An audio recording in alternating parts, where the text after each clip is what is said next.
ฮอดมือโป้งอลีก็คือ30โอ้สลึงประมาณนี้ไอ้ว้าวหลายอยู่เนาะแต่ก็บ่ได้เอาเบิดพี่น้องเอ้ย 5 ปีนี่ก็ได้ ว่าดอ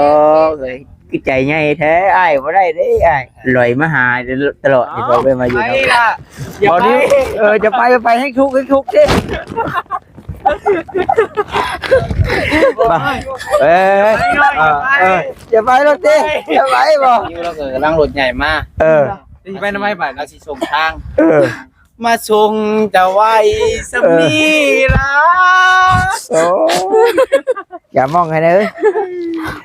เอ้ยบ่ได้ซอยเด้อตัวไฟตัวมันเด้ไอ้ก็บ่จักว่าเครื่องไฟ ได้เว้ย โอ้ได้เนาะโอ้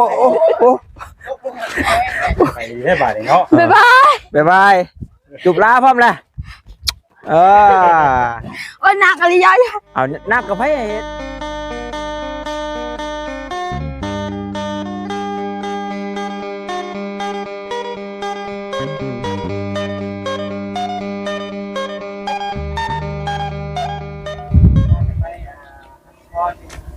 พี่น้องเนาะมื้อนี้ก็มาพร้อมหน้าเพียงตากันพี่น้องเนาะกับทางทีมงานกำลังสิพากันเดินทางขึ้นไปทางอาจสะพรพี่น้องเนาะก็พอดีว่า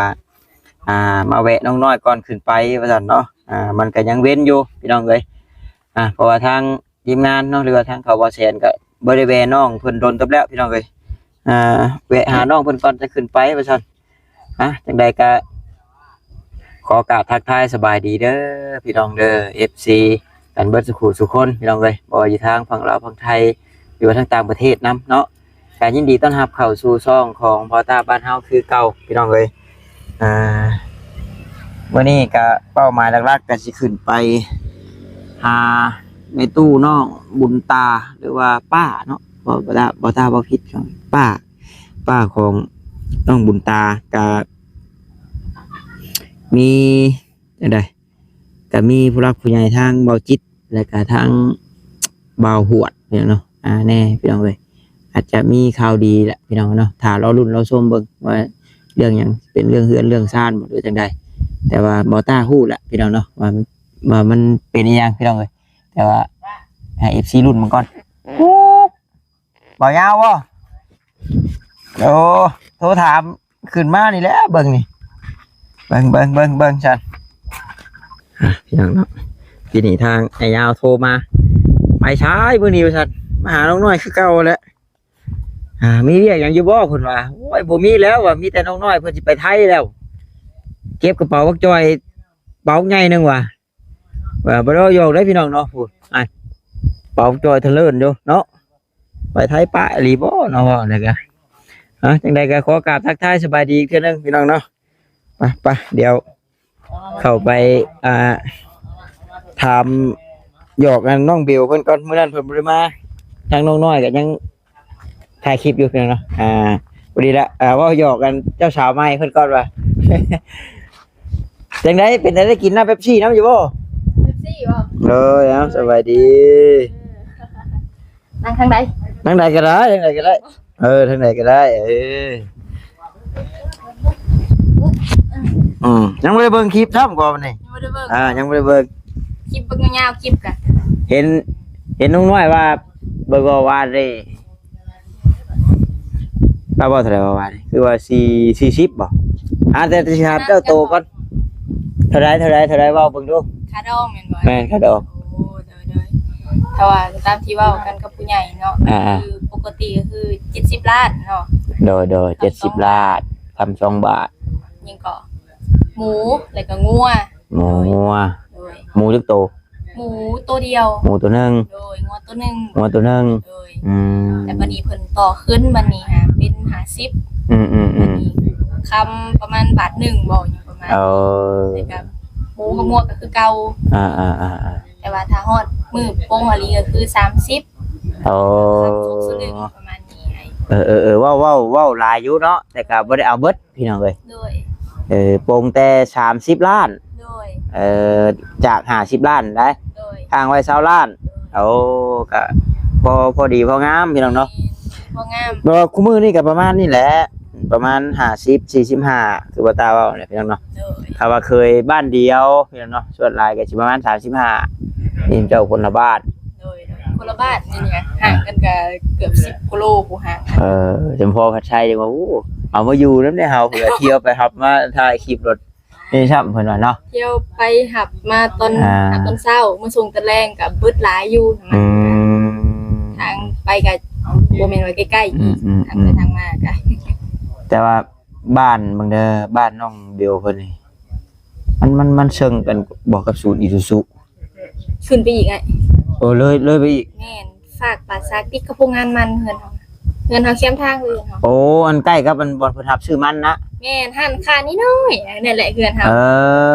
อ มีหันปั่นนิดหน้อยแล้วก็หันคานิดหน้อยแล้วก็ลูกนำแม่นเลยเฮือนเฮา จำลงไปทางสวรรค์ในข้างนี่บ่ แม่นข้างฝากตรงนั้นเลย แต่สรุปจังไดเพิ่นคอกันเรียบร้อยแล้วบ่บัดนี้ ยังอยู่ แม่นมีแต่มาทับทาง ถือว่าเว้าง่ายๆแบบคล้ายๆว่าไปใช้บ่ได้เลยนะเนาะไปใช้บ่ได้เลยนะ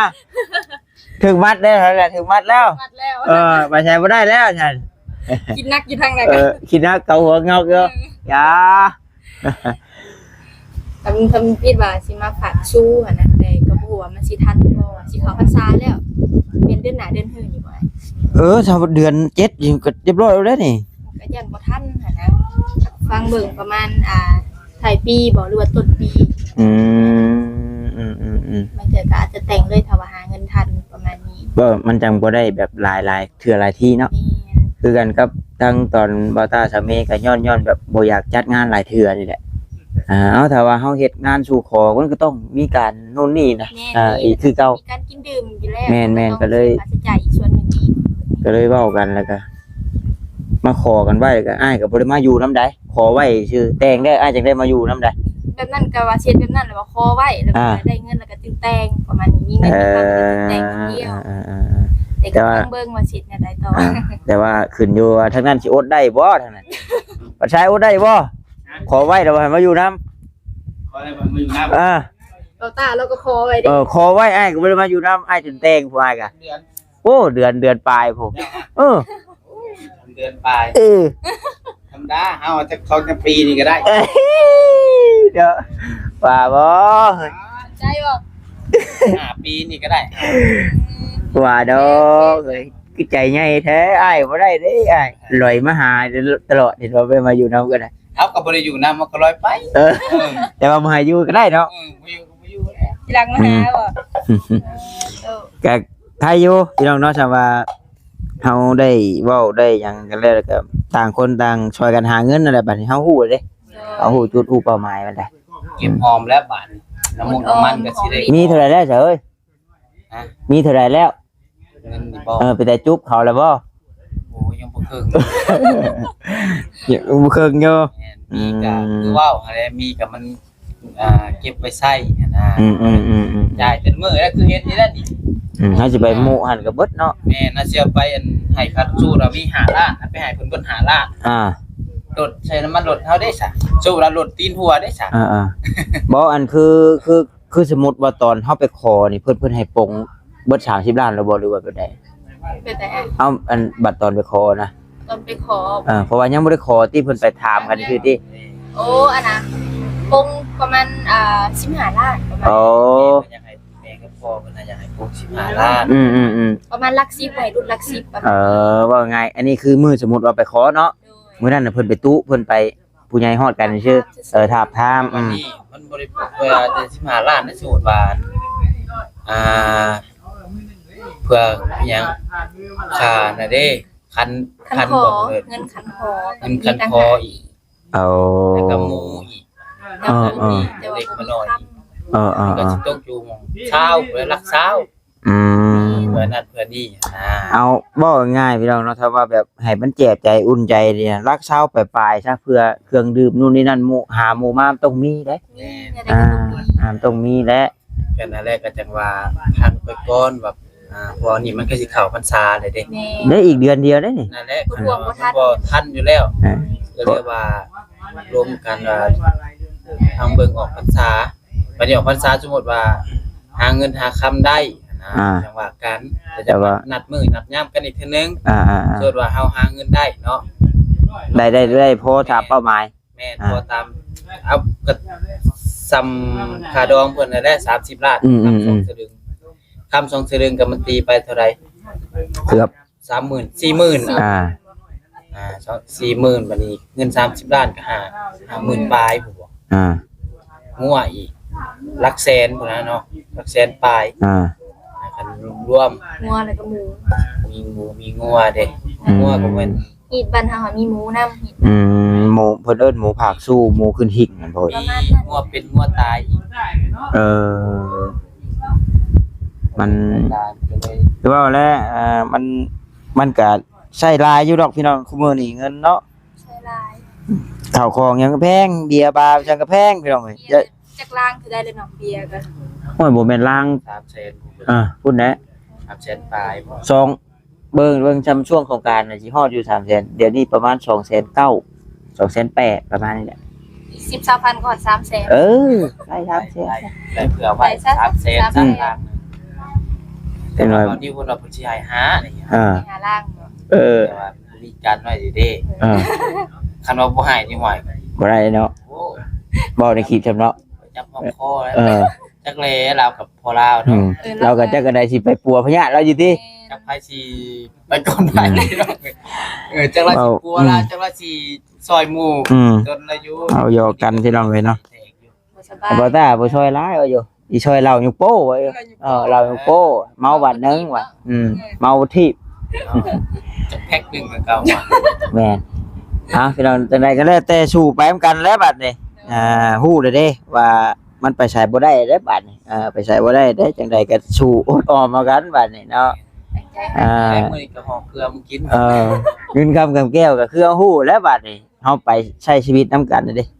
เป็นแบบใดการไปกันมาเฮาก็ความเชื่อใจไว้ใจซื่อสัตย์แล้วเนาะมันสำคัญได้ตัวนี้นะปวดใจไปหันไปนี่ก็จ่ายแต่ถ้าจับจุดระแวงกันผู้สิหาเงินกันอุกใจพวกผู้สิหาเงินผู้อยู่กันอุ้มใจเพราะผู้อยู่พอยังใหม่เด้จำยังใหม่นี่เป็นเลยได้ยังใหม่เด้บ่ติผู้หญิงหรือว่าบ่ติผู้ชายเด้ยังใหม่เด้ยังคิดอยู่เป็นแบบใดเด้เฮ็ดนะเดี๋ยวก็ผ่านไป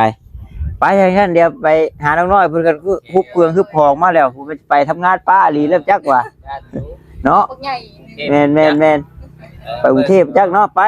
โดยสบายดีพี่น้องเอ้ยพอฮู้แล้วล่ะบาดนี้เตรียมรถเด้อ FC เด้อเนาะเตรียมพรวงเตรียมผูกแขนพี่น้องเอ้ยเพิ่นว่าการขึ้นมาหาได้ก็ออกพรรษา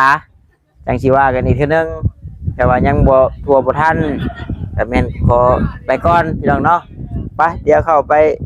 บ่หยอกลงน้อยเพิ่นก่อนโตลบทางนั้นท่าพี่น้องเอ้ยโธ่คิดว่าน้องบี้เว้าอีหลีได้สิไปอีหลีบ่นี่คิดว่าน้องบี้เว้าอีหลีได้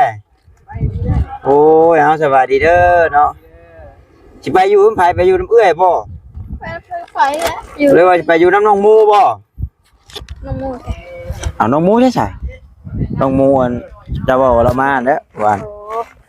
แล้วพาเก็บขี้หยอกนี่แล้วปั๊บจ้างให้เพื่อนให้สร้างช็อตแห้งเลยนี่เยอะบ่มีจำไหมบ่มีเงินสิก่อเฮือนเลยสิไปหาเงินแม่เลยให้ไปชงแล้วรถมาหับเลยนี่รถพ่อเขาได้รถพ่อเขาเปิดเผยตัวตนนี่เปิดเผยตัวตนแม่นว่าเขารวยแล้วเครื่องเสื้อผ้าเล่นให้สิไปเลยสิไปได้ป่สิไปเลยสิมาลำมาล่าแล้วบันสิลำลาไปหาเงินลาสิขาอันรถเพิ่นสิมาฮอดเลยแล้วฮอดเลยนี่ไปใช่เนาะไปรถก็มาฮอดดิรถก็มาฮอดเรียนสลาอยู่2คันนักกันอยู่แน่นักแน่นักฉันศิลาก็ว่าจะดีแต่ฉันศิลาสิบอกสิขอบ่เด้อสิหอบเพื่อนหอบของบ่เจ้าโอ้ยน้ำตาสิไหลเลยบัดนี้บ๊ายบายเด้อบ๊ายบายบ๊ายบาย หนักเลยเด้อเอาไปซอยเด้อภาพรุ่นต้องซอยนี่ล่ะบ่แล้วแต่เอามาอีกไม่อีกบ่นี่ล่ะ ไปก่อนพี่น้องยายฉันหน่อยยายลำบากลำบนใช่ไปแล้วบาดนี้นั่งก็ดีช่วยนะนั่งอะไรได้เห็นโอ้โห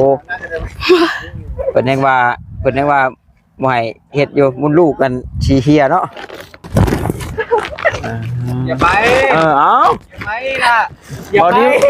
าไปจะไปให้ทุกดิ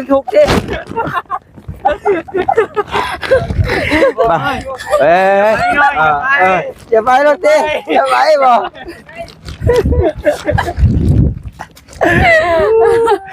นิ้วมาเลยเขาแก้อีกแล้วไปโทรด่วนไปแล้วรถพอมาหับเลยได้ไม่รอดนะนิ้วเราเกิดกำลังรถใหญ่มากไปทำไมบ่ายเราสิส่งทางมาส่งจะไว้สมีละอย่ามองไงเนยบริชอยเด้อตัวไฟตัวมันได้ไอ้กับโบจักว่าเครื่องไฟได้เว้ยโอ้ได้เนาะโอ้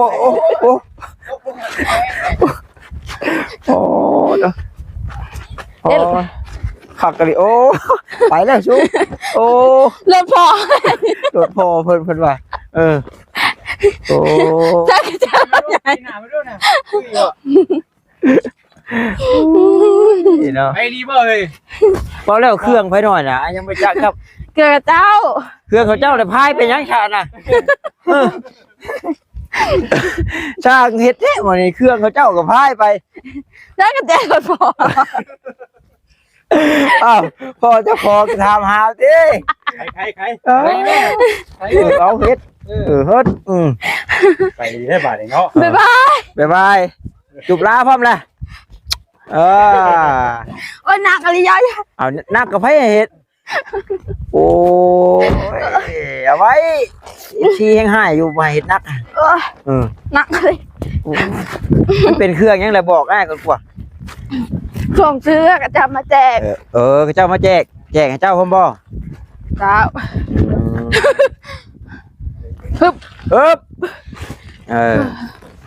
ได้ยินข่าวไปดงเห็นบ่ไปยังซื้อเครื่องได้เครื่องน่ะได้แล้วได้งามบ่ไปซื้อน่าใช่นะคือน่าใช่โอ้น่าใช่วิ่งแล้วบัดเนาะ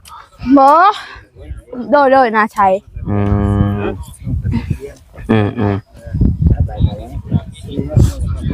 ก็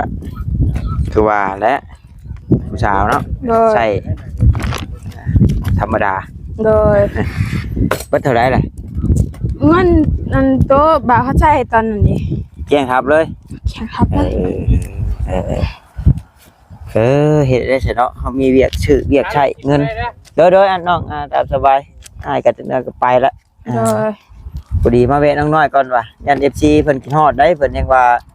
ทำคลิปน้องน้อยนี่เบิ่งเบิดคลิปเก่าก็เบิ่งนะน้องน้อยนี่จักไปถึงเสน่ห์อย่างน้องน้อยนะก็รอก็ดีอ่ะเสน่ห์ดิพอแห้งเข้มขังขึ้นกว่าเก่าเนาะเดี๋ยวเนาะ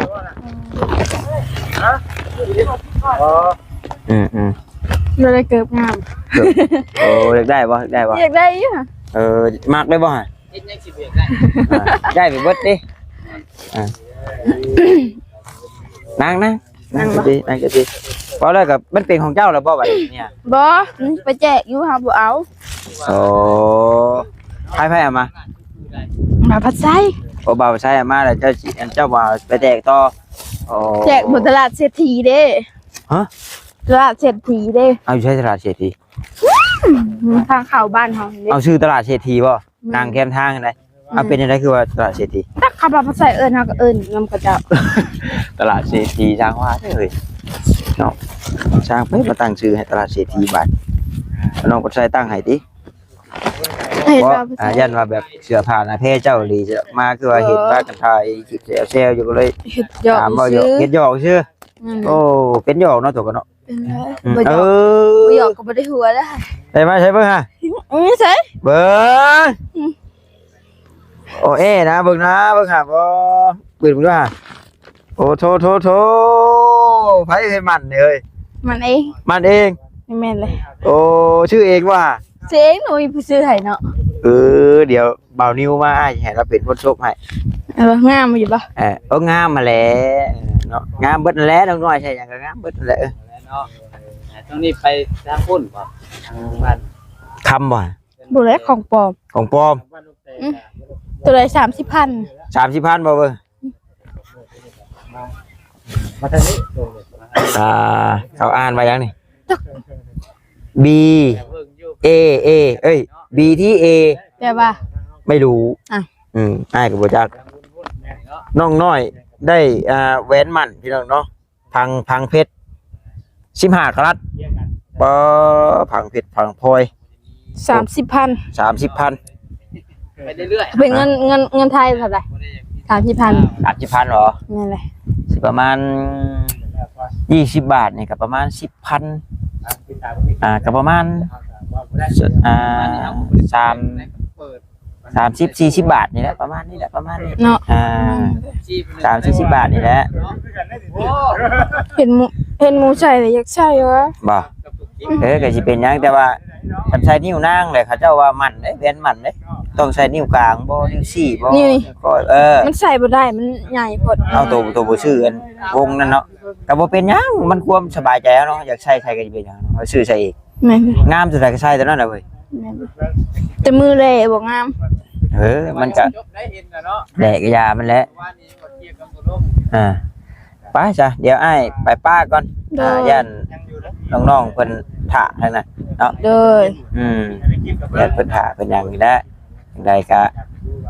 สู้ๆไปพี่น้องเนาะเพื่อนน้องน้อยเพิ่นก็ยังหลายขั้นตอนนี่ดอกคือว่าตาว่าแหละหลายคนอยู่นานแล้วทีเด้ว่าซั่นว่าผู้หลักผู้ใหญ่เพิ่นให้ก็แล้วไว้พี่น้องเอ้ยครับผู้ใหญ่เพิ่นบ่เข้าก็นานแล้ววาสนาหางอึ้งให้เว้ามันแนวนี้แหละ นั่นแหละโยก็ว่าบ่มีอีหลีมากระท้อเลย ชำวาสนาหางแล่นบ่หางกระปอมบ่ยังใครแน่หางอึ้ง ถ้าบ่มีอีหลีมันก็เริ่มลอยลงมาแล้วหน่อย ไปกัน นกตะเลิงมาเลยเนาะไปสาวโชคดีมีชัยสบายดีเนาะโอเคพี่น้องบ๊ายบาย